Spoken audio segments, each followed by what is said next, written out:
A team that underachieves the most. A team that has won two ICC titles in the last 5, 6 years, you may add, 2019 and No, but 2022. how can that be called an underachievement if they have For, underachieved the most? for the team that has invented the game, for the team that conceptualized this game, just The winning team three that ICC titles. a team that prouds itself on baseball despite no results at all. Only three ICC events. If that isn't an underachievement, then what can be? Okay. Because we are talking about the England team. They have won the T20 World Cup twice. They won the ODI World Cup in 2019. But they are the two-time finalists when it comes to the Champions Trophy. I mean, I can easily remember 2004, where they were denied by the West Indies. 2013, who will forget India, Ashwin bowling that last ball to James Treadwell and ensuring that, yes, he couldn't do it. 2009 also, they looked good, but then they Until were eliminated semis. in the semi-finals. 17 semi-finals. And when you look at it, 6 not even in the frame. So that is why England, the perennial underachievers, when you look at world cricket and the ICC Champions Trophy, is no different. The squad might be looking good. If you look at the England squad, Joss Butler is your captain and wicketkeeper, one of the best white ball players that is there. Jofra Archer, Cuss Atkinson, Tom Banton is in place because Jacob Bethel, who was expected to play in the Champions Trophy, got injured. Yeah. So that's why Jacob Bethel doesn't make it. Harry Brook, Bryden Cars, Ben Duckett, Jamie Overton, Jamie Smith, for that matter, is there as one of the backup keepers. Liam Livingston, Adil Rashid, Joe Root, yet again another ICC event where he might be expected to have a bigger role. Saqib Mahmood, Phil Salt, and Mark Wood. So straight away, gentlemen, England are in this particular group. Afghanistan, Australia, South Africa, and they'll be playing all their games in Pakistan. The floor is yours. What do you think about the England squad and what do you think are England's chances in the Champions Trophy? I think there are two perspectives to look at here. You look at the squad, definitely they look one of the best teams on the paper, definitely one of the favorites for the tournament also. But would I really want to take their recent form into consideration? Definitely. You talk about their ODI series against England last year that took place in September, October, against Australia for that matter. They did not really look at their very best at all. Look at the India series also, a 3-0 whitewash in different conditions, the same conditions that they might encounter in Pakistan. But what has really surprised me is the kind of delusion that this England cricket team has presented despite losing 3-0. You know, there's one of their openers in Ben Duckett has said that it doesn't matter even if we lose to India 3-0, all that matters is defeating India in a Champions Trophy final, assuming the two teams qualify for the summit clash. I think there are no performances to back up, and that's why I feel that England are really lacking a lot of things, and more importantly, I think that they're lacking the mentality to win. They've almost all bases covered. Tom Banton has been picked on his current form, knowing that he did well in the IEL T20 in the UAE conditions. So overall, they look a decent team, but their recent performances doesn't really encourage me to push myself to have them in my top 4. For me, England definitely don't make it to the semis at all. But it's a funny format. It's a funny tournament. Anything can happen on the given day. One win here and there, and England would definitely be in contention. I know majority of the people from this group would be seeing Australia and South Africa qualify for the semi-finals. But I personally would keep Australia in that top 4. I think the two teams from that group, I think one England definitely, and the second could very well be Australia from that group. And the reason being for me is that I know the brand England plays cricket, that has more often than not is not suited to them. More often than not, they do not keep the conditions in account. They just go on playing the brand of cricket they are known for playing. But what happens in Pakistan is that the conditions are not going to be subcontinentalish in that sense.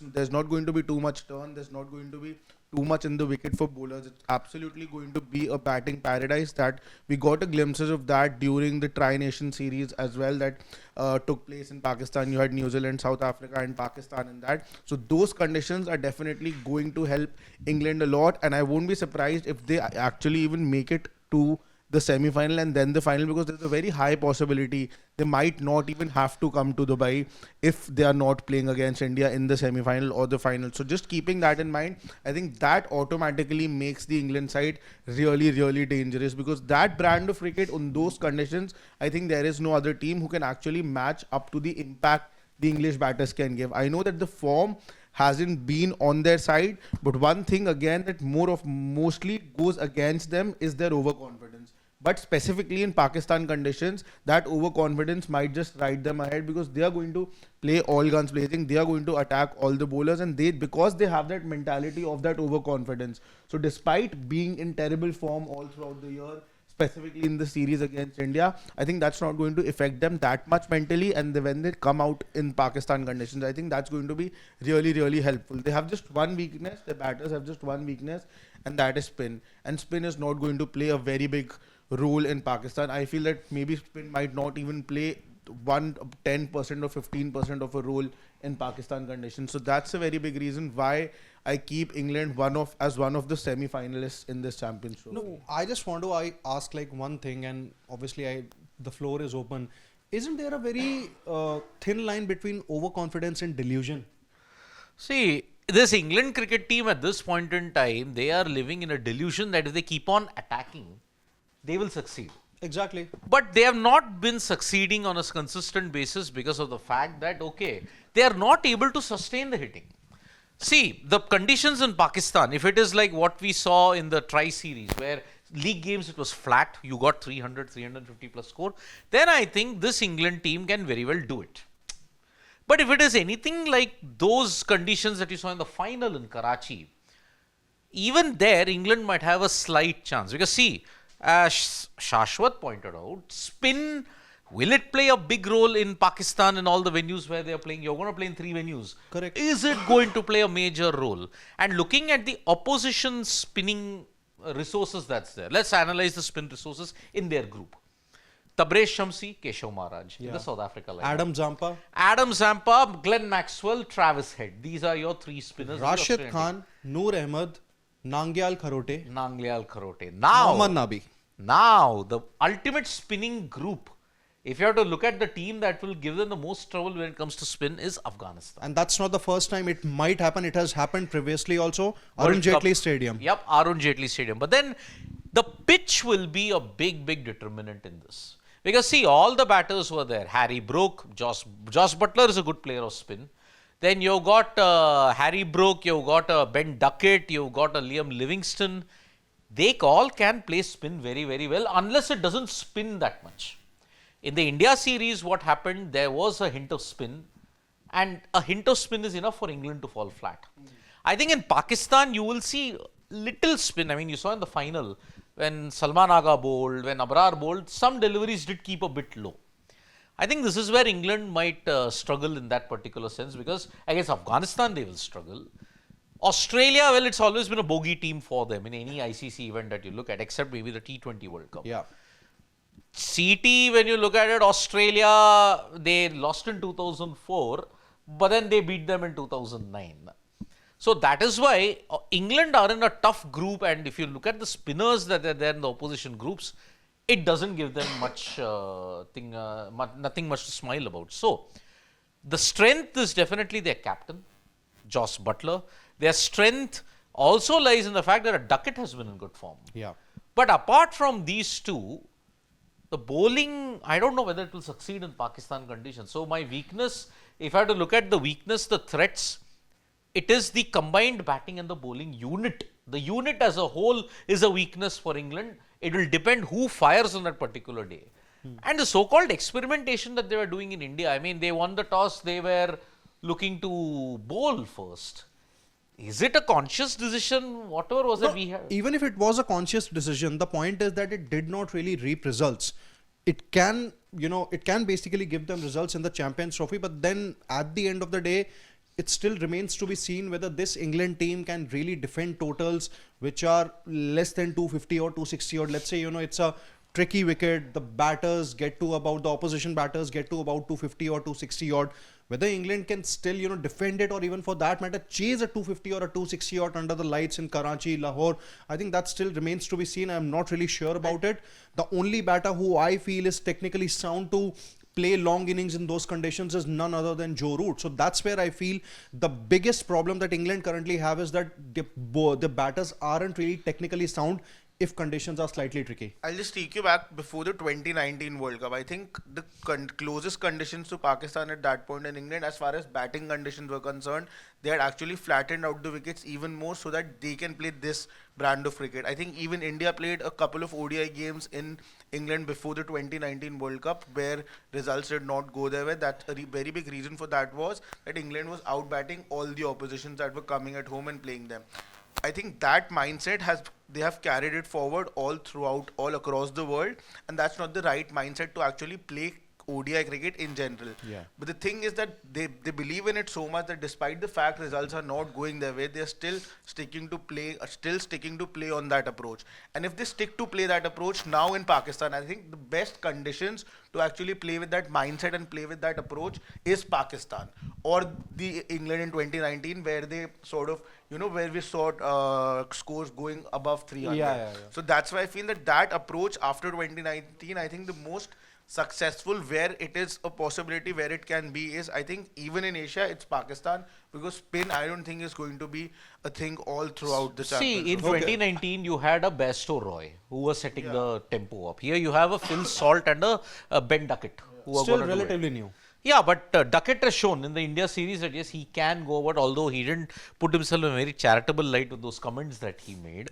Phil Salt is the only guy who's looked consistent. Yeah. So if you look at it, Duckett, Salt, Butler, Root, Livingston, Jamie Smith Harry or Tom Brook. Banton, Harry Brook. But Harry Brook, when the ball spins even slightly. That's why I'm telling. That's why I'm giving them a chance, because I don't see the ball spinning much. But in Pakistan. again, in Pakistan, what will be the kind of conditions? If it is if it is those conditions that you saw in the league stages of the tri-series, then I think England have a chance. But if it's that Karachi one in the final, then I think England might struggle. Because again, if you look at how the conditions will change in Pakistan, it's very, very difficult. So that is why England's bowling doesn't give me that much of confidence. That's my main weakness and threat in that sense. On top of that, their batting is power-packed. They have the class, but then consistency is lacking from them. See, a Wood might do well, an Archer would do well. I think you have to persist with them on a consistent basis. So, apart from Wood and Archer, maybe Archer to a certain extent, Atkinson and Cars, they were only good in patches. I think Archer will hold a key in the bowling lineup. So, that is why England at this point in time, they are struggling in that sense. Sorry.